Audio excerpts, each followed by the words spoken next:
With so many options, why choose Arizona State University? For me, the only online option was ASU because of the quality. Their faculty was really involved with their students and care about your personal journey. The dedication to my personal development from my professors, that's been extremely valuable to me. Earn your degree from the nation's most innovative university. Online. That's a degree better. Explore more than 300 undergraduate, graduate, and certificate programs at asuonline.asu.edu.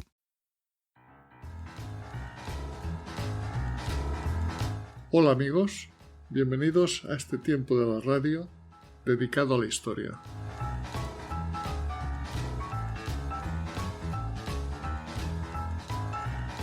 Hoy vamos a hablar de Pedro Menéndez de Avilés, un asturiano del siglo XVI que fue militar, marino, explorador, conquistador, capitán general de la carrera de Indias, gobernador de la isla de Cuba, caballero de la Orden de Santiago y además corsario, y sobre todo asesor de Felipe II en las artes de marear.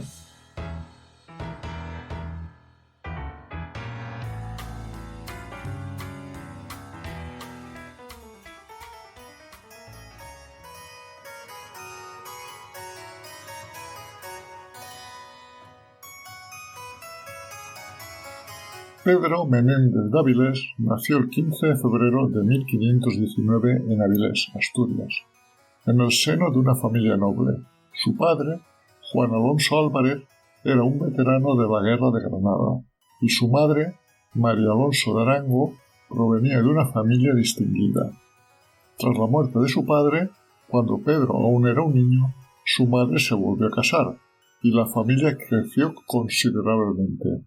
Pues del primer matrimonio la madre aportó a 5 hijos, y en el segundo matrimonio tuvo 15 hijos, así que, cosas de la vida, nuestro protagonista se encontró con 19 hermanos. Desde joven, Menéndez de Avilés mostró un espíritu aventurero y rebelde, y muy pronto, a los 16 años, se escapó de casa enrolándose como grumete en una embarcación militar, falsificando su nombre. Regresó con 19 años. Lo casaron con María Solís, matrimonio concertado con anterioridad. Y viendo el ambiente familiar, vendió su parte de la herencia, que con tanto hermano sería más bien poca, y adquirió un pequeño barco, un patache, que eran unas embarcaciones con 2 mástiles rápidas y maniobrables, ideales para navegar en aguas costeras y con gran capacidad para realizar tareas que requirieran agilidad, con la que inició su carrera como corsario, eso sí, sin papeles oficiales.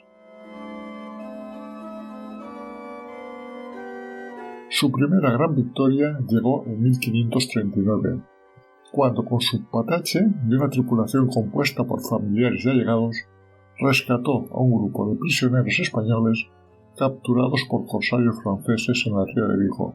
En esta acción, Menéndez de Avilés mostró una gran audacia y habilidad en las técnicas de marear, características que lo acompañarán a lo largo de toda su vida.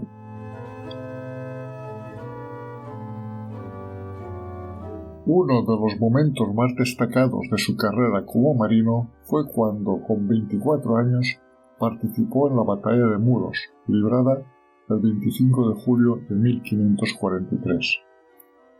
Esta batalla hay que encuadrarla dentro del enfrentamiento que hubo en el siglo XVI entre Carlos I de España y Francisco I de Francia. Los franceses enviaron una escuadra para hostigar las costas cantábricas españolas, compuesta por unos 30 navíos, y con una dotación de más de 4.000 hombres, entre los que se encontraban 550 experimentados arcabuceros. Su objetivo era distraer a una parte de los navíos españoles del escenario principal de la guerra que se estaba desarrollando en el Canal de la Mancha, al mismo tiempo que causar estragos a los pueblos y poblaciones costeras. Para hacer frente a esta escuadra francesa, Carlos I dispuso la formación de una flota compuesta por 15 navíos y una dotación de 1.500 hombres bajo el mando de Álvaro de Bazán, padre del que luego sería en tiempos de Felipe II el almirante de la Armada Invencible Álvaro de Bazán, marqués de Santa Cruz. Aunque estaban en desventaja numérica, los españoles contaban con la experiencia de Álvaro de Bazán y la determinación de sus hombres, entre los que se encontraba el joven Pedro Menéndez de Avilés. La flota española se encontró con la francesa cuando se encontraba fondeada en la isla de Arosa, confiados estos en su superioridad numérica y negociando un rescate de 12.000 ducados con la población de Corcubión a cambio de que ésta no fuera saqueada. Sin embargo, su posición en la ría era vulnerable, ya que los barcos estaban anclados en aguas estrechas, lo que dificultaba su movilidad. Álvaro de Bazán, consciente de la desventaja numérica, decidió aprovechar la posición vulnerable de los franceses en la ría, ordenando un ataque rápido y directo, basado en la táctica española de descargar una andanada de artillería a corta distancia y luego proceder al abordaje. El navío que empezó el ataque fue el barco insignia en el que iba el propio Álvaro de Bazán. A él le siguieron los restos de embarcaciones españolas, abordando y capturando varios buques franceses.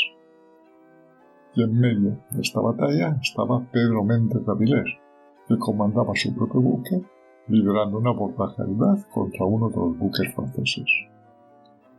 Tras 2 horas de intenso combate, los españoles lograron una victoria aplastante. Capturaron casi todos los buques franceses, excepto uno que logró escapar. El buque insignia francés se hundió y su almirante fue capturado. Al final del día, los franceses contabilizaban más de 3.000 bajas entre muertos y heridos, mientras que en el bando español esta cifra solo alcanzaba a 300 bajas.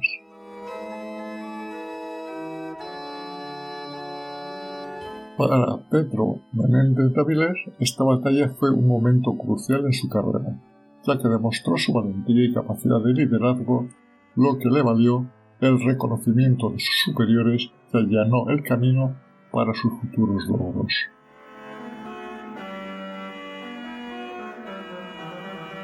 Tras la batalla de Muros hubo un periodo de relativa paz entre Francia y España, lo que aprovecharon algunos piratas franceses para capturar mercantes españoles.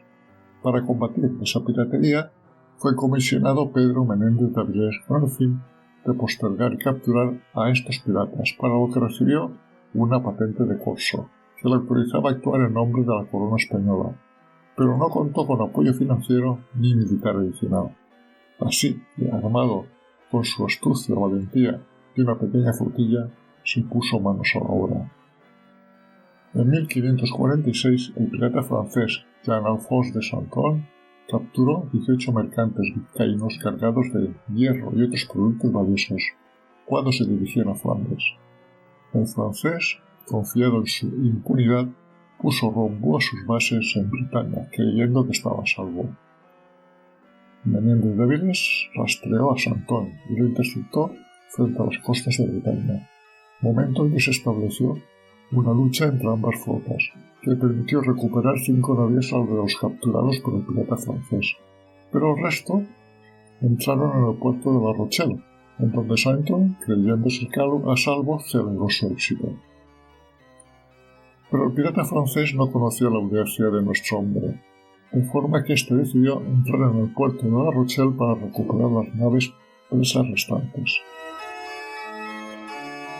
Esta fue una decisión extremadamente arriesgada, ya que La Rochelle era un puerto fortificado y bajo control francés. Sin embargo, nuestro protagonista no se aminoró y, aprovechando la confusión y la sorpresa, abordó el buque insignia de Saint-Saëns dentro del propio puerto, dando muerte al propio pirata. Tras capturar el buque insignia, intentó sacar su buque del puerto, pero se encontró en una situación complicada, pues la marea y los vientos contrarios le impidieron salir, quedando atrapado en territorio enemigo. Y pasó lo normal que tenía que pasar. Las autoridades francesas, ante un barco enemigo dentro de su propio puerto, lo obligaron a rendirse y lo capturaron. Lo que para cualquier humano hubiera sido el final de su carrera como corsario, para Menéndez de Avilés no lo fue. Sí, presentó ante las autoridades francesas su patente de corso, por la que demostraba que su acción era legítima, pues estaba persiguiendo a un pirata que había atacado barcos españoles. Esta justificación hizo que las autoridades francesas le declararan libre de cargos y le permitieran partir, aunque eso sí, los barcos españoles que el pirata francés había conseguido poner dentro del puerto de La Rochelle, eso sí, esos se quedaron allí.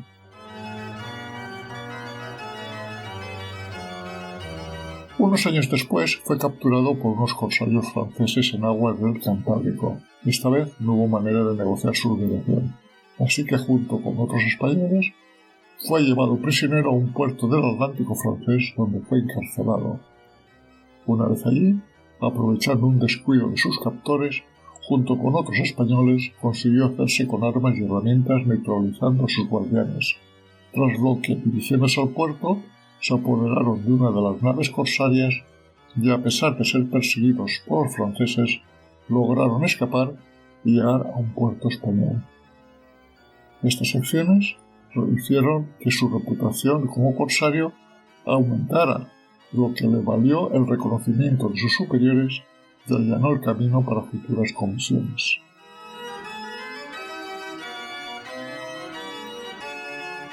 En 1551, su carrera como corsario le llevó a las rutas de las Indias, donde obtuvo una patente de corso que le permitía actuar en nombre de la corona española. Un año después, un hijo del pirata francés al que había matado a La Rochelle intentó vengarse de la muerte de su padre, atacando el navío que dirigía a Menéndez de Avilés cerca de Tenerife cuando éste se dirigía en su ruta hacia América. Una vez más, nuestro personaje demostró su superioridad naval hundiendo el buque que le atacaba y capturando a los otros dos que lo acompañaban.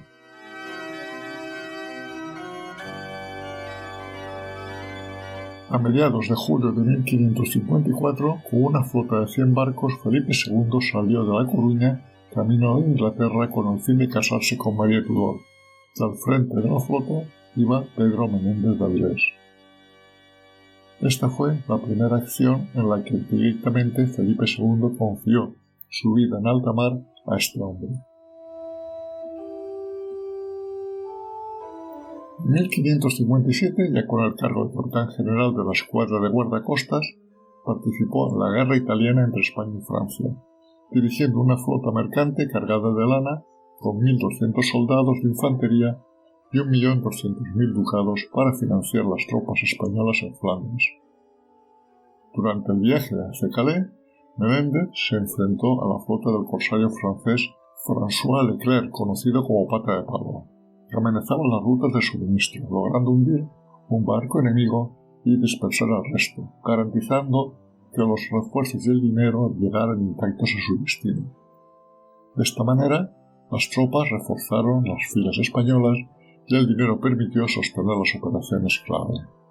La victoria de San Quintín, el 10 de agosto de 1557, consolidó el poder de Felipe II en Europa y marcó un hito en la hegemonía española. En 1558 fue nombrado por Felipe II capitán general de la Armada y flotas de las carreras de Indias, con la misión principal de proteger las flotas de las Indias a través del Atlántico de corsarios y flotas rivales, pues eran vitales para la economía española, ya que transportaban oro, plata y otros recursos hacia América.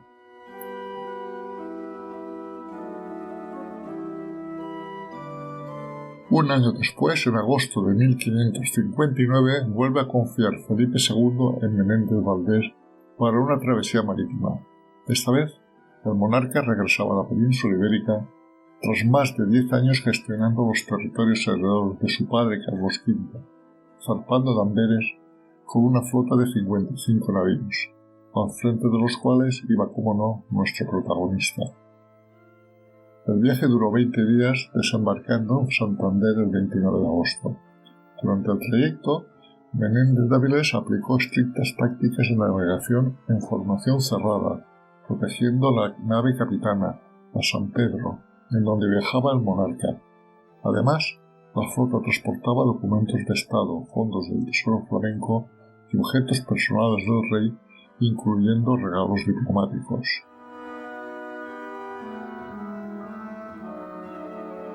A mediados del siglo XVI, España consideraba la península de Florida como parte de su territorio, basándose en los derechos de explotación y conquista establecidos por el Tratado de Tordesillas de 1494.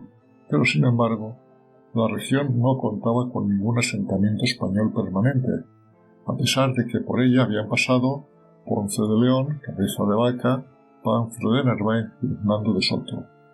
Las causas de este hecho son varias. Por un lado tenemos la fiereza de las tribus indígenas que habitaban la península, la carencia de oro y plata que era abundante en México y Perú, y unas costas muy vulnerables con frecuentes tormentas y huracanes que hacían difícil la logística colonial.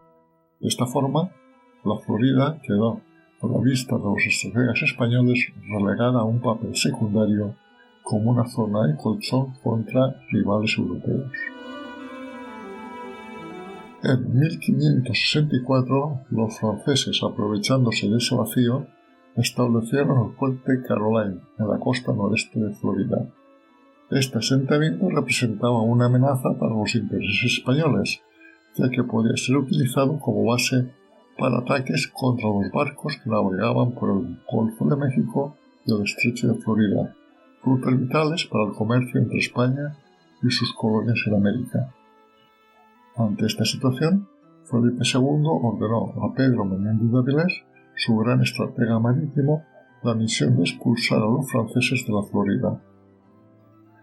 Para ello organizó en 1565 una flota de 11 barcos y 1.500 hombres, entre los que se encontraban soldados, colonos y sacerdotes, con el objetivo de eliminar la presencia francesa en Florida y fundar un asentamiento español que sirviera como base para proteger las rutas marítimas. La expedición desembarcó en un paraje que los nativos llamaban Seloy, cerca de la desembocadura de un río, el 8 de septiembre de 1565, fundando la ciudad de San Agustín.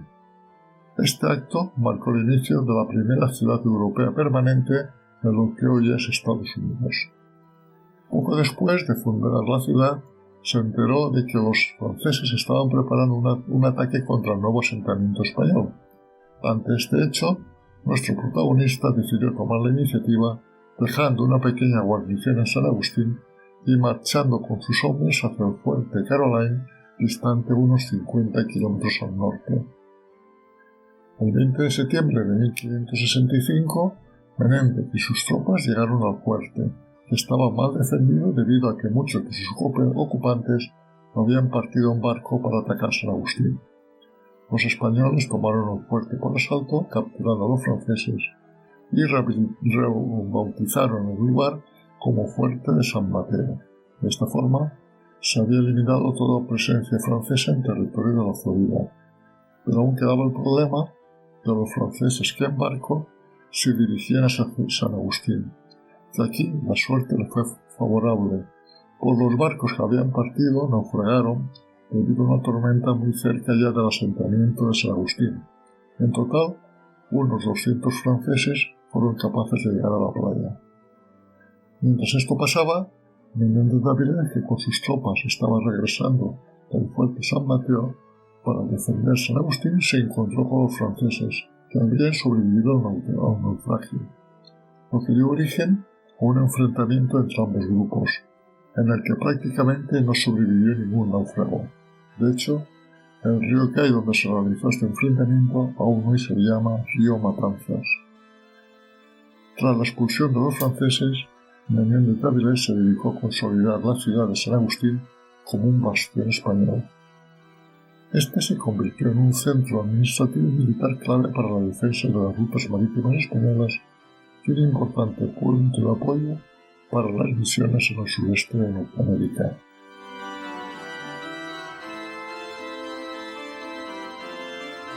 Tras su triunfo en la Florida, Felipe II le nombró en 1567 gobernador de la isla de Cuba, periodo durante el cual levantó el primer plano topográfico de la isla.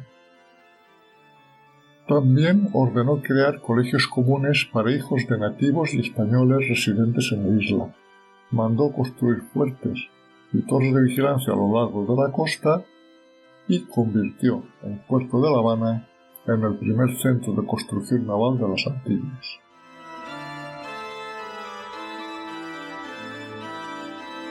Además de sus hazañas militares, Menéndez de Valdés hizo importantes contribuciones al diseño de buques de guerra, pues fue suya la creación de los 12 Apóstoles, la primera escuadra diseñada específicamente para proteger los convoys de Indias. El comercio entre España y sus colonias en América se realizaba hasta entonces con barcos mercantes artillados ligeramente que transportaban oro, plata, especias y otros bienes valiosos desde las Indias hasta España, y que en ocasiones eran sometidos al ataque de corsarios y de franceses e ingleses, que ansiaban esos productos. Estaba claro que ante el ataque de una nave perfectamente equipada para la confrontación bélica, estos mercantes artillados poco podían hacer.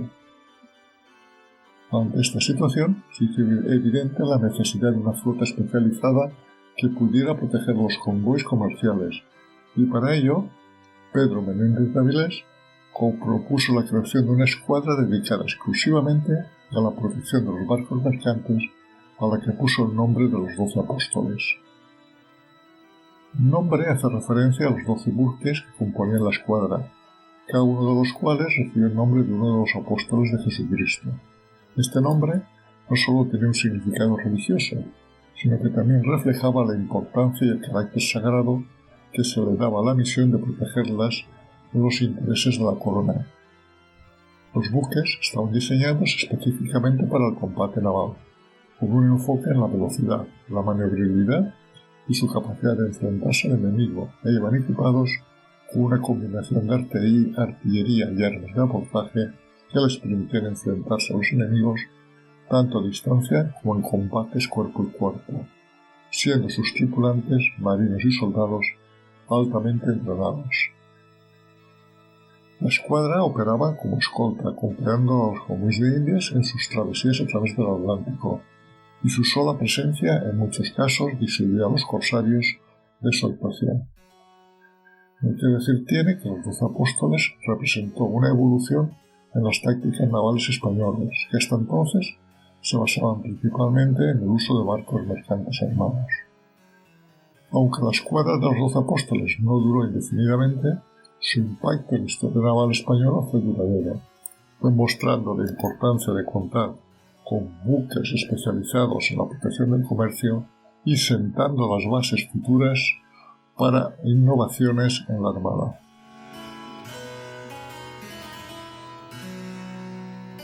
En 1573 dejó el gobierno de Cuba al ser llamado por Felipe II para comandar una gran flota con destino a Flandes para auxiliar a Luis de Requesens.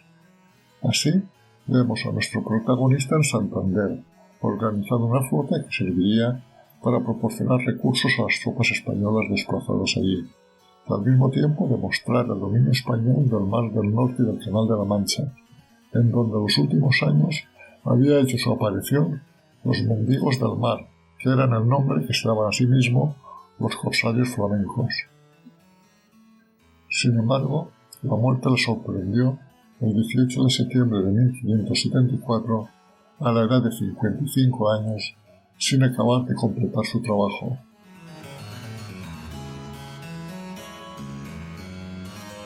Y esta es la historia de un hombre del siglo XVI, del que quizás hable menos que de sus contemporáneos como Pizarro o Hernán Cortés, pero que ha tenido un gran peso en la historia.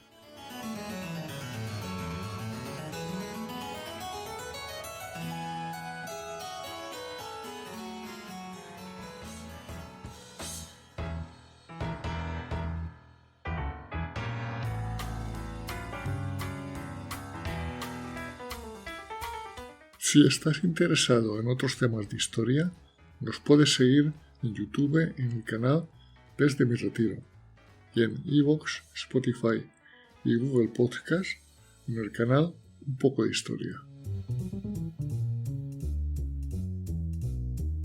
Este proyecto radiofónico, creado desde mi retiro en la España profunda, es una realización, para bien o para mal, de José Luis García, ciudadano del mundo.